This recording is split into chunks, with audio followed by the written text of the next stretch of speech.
Ang mabuting balita ng Panginoon, ayon kay San Juan.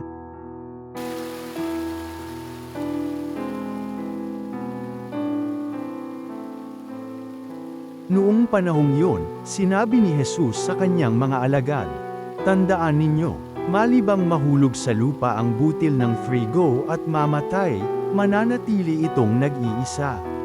Ngunit kung mamatay, ito'y mamumunga ng marami. Ang taong labis na nagpapahalaga sa kanyang buhay ay siyang mawawalan nito.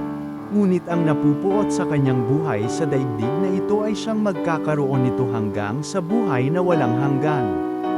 Dapat sumunod sa akin ang naglilingkod sa akin, at saan man ako naruroon ay naroon din ang aking lingkod. Pararangalan ng Ama ang sinumang naglilingkod sa akin." Ang mabuting balita ng Panginoon.